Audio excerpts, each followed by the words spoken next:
Hey, come sit down for a second.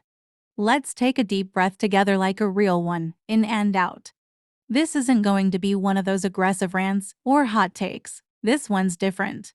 This is your reminder that you're allowed to be human in K-pop spaces too. Yeah, you, the fan who sometimes feels like they're walking on eggshells or like they're doing fandom all wrong just because they're tired, confused, or evolving. I see you. There are so many unspoken rules in this world of standing. Things you're supposed to do, things you're supposed to feel. People treating your joy like a checklist. But here's the truth. K-pop is supposed to bring you comfort, not burn you out, not box you in. And it's okay, more than okay, actually, to let yourself off the hook sometimes. This is a little series of letters for you, letters full of soft truths, gentle reminders, and the kind of words I wish someone told me when I started feeling like I wasn't a real fan anymore. Whether you're quietly stepping away from a group you once loved, questioning your energy, or just trying to breathe in a fandom that never sleeps, I hope these words feel like a blanket, like someone reaching across the screen, holding your hand, and saying, "You're doing just fine." Let's begin. Let's start with something heavy, the fear of outgrowing your faves. I know that sinking feeling. You start skipping songs you used to love, you don't keep up with comeback schedules anymore, and suddenly you feel guilty as if you're abandoning something sacred. But let me say this loud and clear. It's okay to grow. It's okay to change. And it's okay to outgrow a group you once loved with your whole chest. Your interests, your standards, your values, they evolve.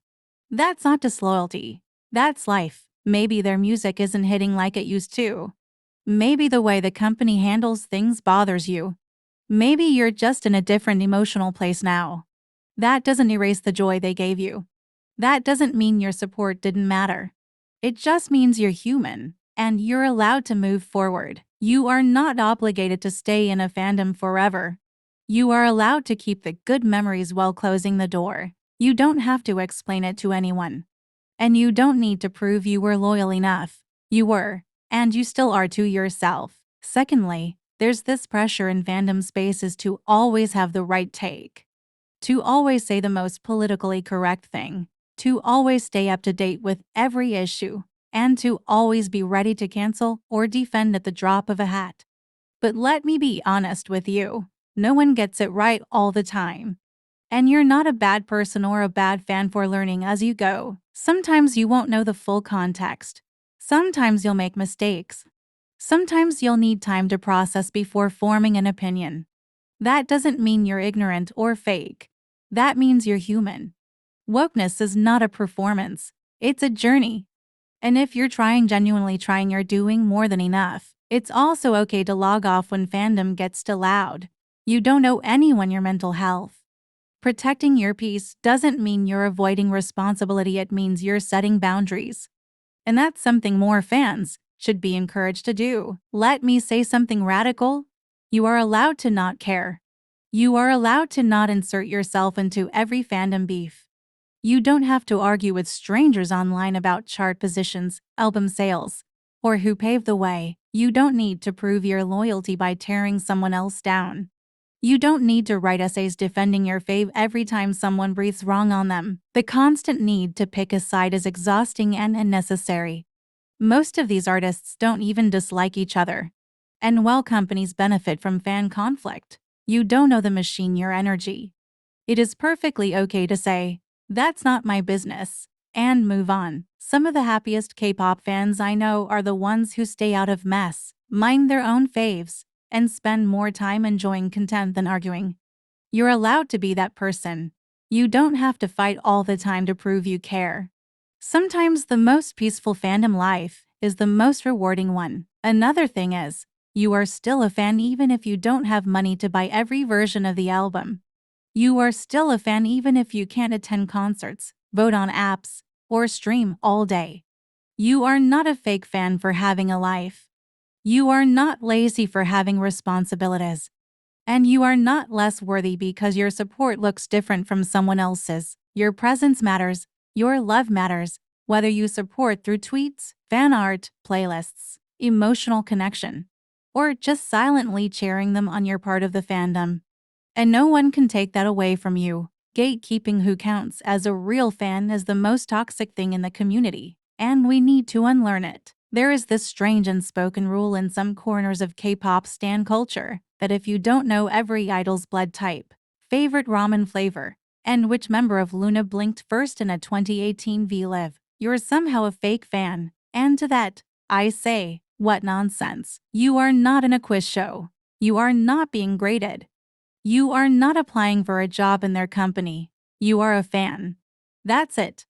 You're here because you love the music, the performance, the artistry, the people, and that's enough.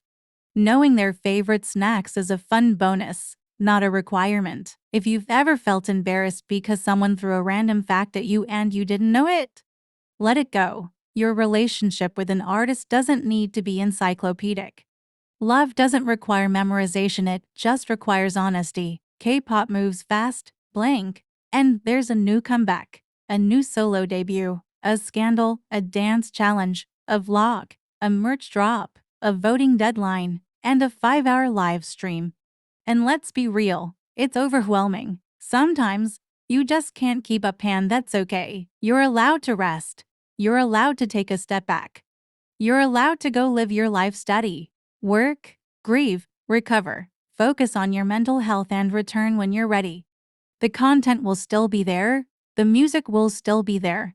Your spot in the fandom doesn't disappear just because you paused. People who shame others for not being active enough in a fandom forget that real life exists. And if they try to guilt trip you into constant presence and performance, that's not a fandom, it's a cult. Here's something more people need to hear. It is okay to love a group deeply, but still keep your own identity. You don't need to make your entire personality about them. You don't need to post about them daily, decorate your room in merch, or add their name to every bio. You don't have to feel pressured to cosplay as a full-time publicist to prove your love. The pressure to show up 24/7 often leads to burnout. And you're not less of a fan if your life has other priorities. You can have boundaries. You can have hobbies outside of K-pop. You can be a fan and be a full, layered human being with interests and responsibilities. Loving idols shouldn't come at the cost of loving yourself too. One of the wildest things that pisses me off sometimes is how people talk about multi-standing like it's cheating on a spouse. You can't love them both equally. You're not a real fan if you switch sides. Pick one. And to that I say, be so serious. You are not signing a marriage contract when you start standing a group. This is music. This is entertainment. This is art. You are allowed to love more than one voice, more than one sound, more than one aesthetic, energy, and vibe. We don't talk like this in Western music. Nobody's losing sleep over liking Beyoncé and Doja Cat. So why is it a problem in K-pop? Standing multiple groups doesn't make your love less real. It makes it more honest. You're expanding your taste, connecting with more artistry, and seeing more of what this industry has to offer. You're not disloyal. You're just a fan who's emotionally evolved. Being a fan doesn't mean turning off your moral compass. If an idol does something harmful, especially something that affects you personally, you have every right to feel upset. Forgiveness is a personal process, and no one is entitled to rush you through it just because they apologized or they didn't mean it. There's pressure in fandoms to move on for the sake of unity or chart performance, but your feelings aren't a threat to anyone. You're not a hater just because you don't accept a half-hearted apology or a vague statement. You're not disloyal for needing space. Healing takes time, and sometimes it means walking away. You don't owe your support to anyone, even idols you once deeply loved. You're allowed to stand up for yourself, your values, and your boundaries. Accountability doesn't cancel love, it clarifies it.